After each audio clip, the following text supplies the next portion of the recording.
Nós sabemos que o planeta Terra ele faz mais de 9 movimentos aí, na verdade são 9 movimentos que a Terra faz no entorno do Sol. Esses movimentos são muito importantes para dar o equilíbrio gravitacional em que a Terra está, né? Toda essa questão que envolve aí o planeta no sistema solar e também na nossa galáxia. Mas 2 desses movimentos influenciam mais o cotidiano na Terra e por isso são os movimentos que são mais cobrados então nas provas, né, em geral. Então são os movimentos que têm mais a ver com o nosso cotidiano. E eu coloquei eles aqui, ó, o movimento de rotação e o movimento de translação. Esses 2 movimentos, eles fazem parte de um conjunto de movimentos que a Terra faz e que influenciam mais o nosso cotidiano. Vamos dar uma olhada em cada um deles. O movimento de rotação primeiro, vou falar desse aqui, ó. O movimento de rotação é aquele que a Terra faz no entorno do seu próprio eixo. Quer ver? Ó, eu vou pegar aqui para a gente conseguir dar uma olhada. Olha só, trouxe o planeta, botei ele aqui, né? Então, o planeta ele tem um eixo inclinado, como esse aqui, que a gente viu, e esse planeta ele vai fazer o movimento de rotação. É o movimento que ele faz no entorno do seu próprio eixo. Se o Sol está iluminando esse planeta, nós podemos entender que no momento em que a Terra gira, vai ter algumas consequências importantes desse movimento de rotação. Primeiro é o seguinte, qual é a velocidade que a Terra gira? A Terra gira numa velocidade de 1.670 km por hora.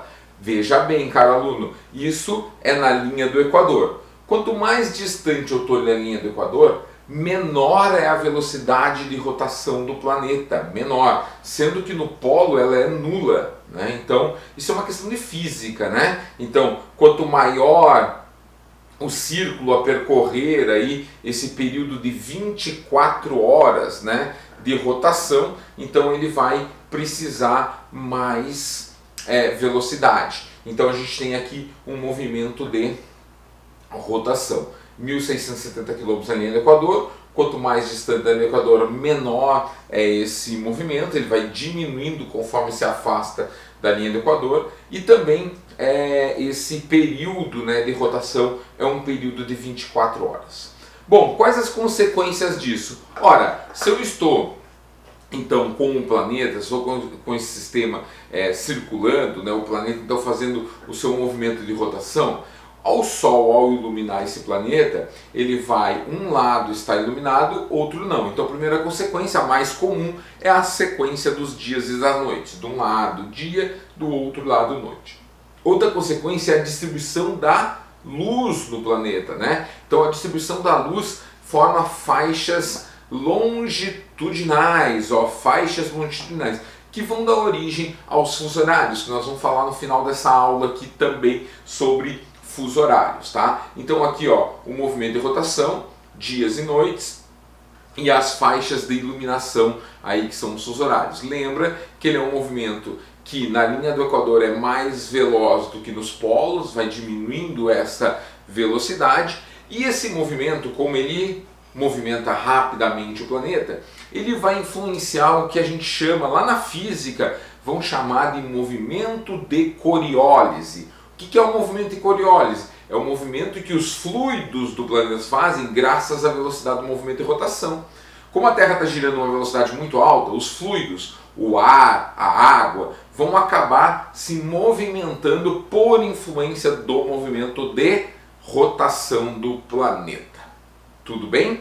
Isso aí vai usar lá em climatologia, quando a gente falar aí dos ventos alísios, por exemplo, ou lá nas correntes oceânicas, a gente vai falar do movimento de Coriólise de novo. Tudo bem? Entendido aí os principais pontos? Dá uma olhada no teu material, o material ali está bem especificado essas características, tá? Vamos dar uma falada agora no segundo movimento, que é o movimento de translação do planeta. O movimento de translação é aquele movimento que a Terra... Eu vou largar aqui um pouco e já pego de novo, tá? Então, é o movimento que a Terra realiza no entorno do Sol. Esse movimento, ele leva aí 365 dias e 6 horas para acontecer, certo?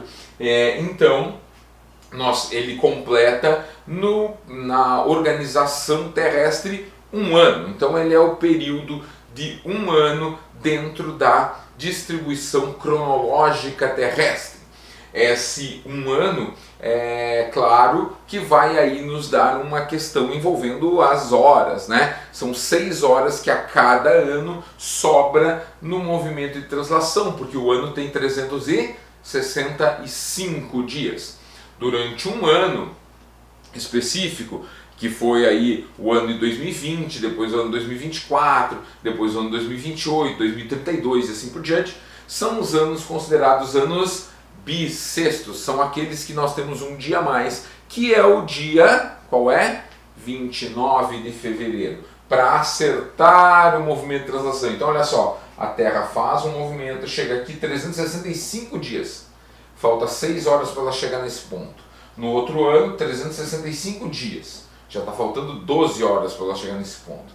No outro ano vai faltar 18 horas, no outro ano, quando faltar 24 horas, coloca um dia a mais e ela chega aqui, ela vai acertar o movimento de translação para chegar nesse ponto. Tá? Então, essa é a posicionamento aí com relação à Terra, com relação ao planeta no movimento de translação. Bom, qual é a velocidade que a Terra gira no entorno do Sol?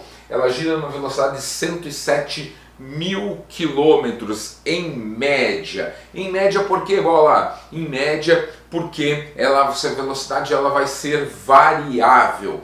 Variável pela distância que a Terra está do Sol, né? Então a gente sabe que no período ali próximo a janeiro, a Terra está mais próxima ao Sol, e no período de junho, julho, a Terra está mais distante do Sol. Isso não tem a ver, antes que alguém pense, não tem a ver com distribuição do inverno, verão, nada disso, tá? Esse efeito ele tem a ver, na verdade, com as questões envolvendo aí o afélio e periélio, né? Uma questão das leis de Kepler, também lá da física, tá? As leis de Kepler. Então, no período de periélio, é o período ali em janeiro que a Terra está mais próxima ao Sol, né? São 147 milhões de quilômetros, enquanto no período de afélio, é quando a Terra está mais distante do Sol, são 152 milhões de quilômetros de distância do Sol. Ela está um pouco mais distante. Quando ela está mais perto, a atração gravitacional faz com que a velocidade de translação seja maior. Quando ela está mais distante, faz com que a velocidade de translação então seja menor, certo? Então essa é a distribuição aí desse efeito. Quais são os efeitos então do movimento de translação do planeta? Duas coisas importantes. A gente vai ter aí os solstícios e equinócios, que são períodos do ano em que a perpendicularidade da iluminação solar está mais em um ponto do planeta do que em outro. Então essa é a perpendicularidade do planeta e as estações do ano.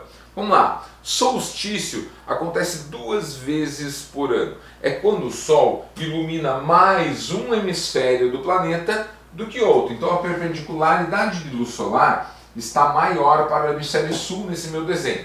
Se eu pegar o planeta e trouxer para cá, ele vai ter uma perpendicularidade maior de luz do hemisfério norte. Dá uma olhada no desenho que tem aí no teu material, né? Então o solstício acontece 2 vezes por ano. O primeiro solstício do ano vai acontecer em junho, dia 21 de junho, quando começa o inverno para o hemisfério sul, estação do ano, e começa o verão para o hemisfério norte.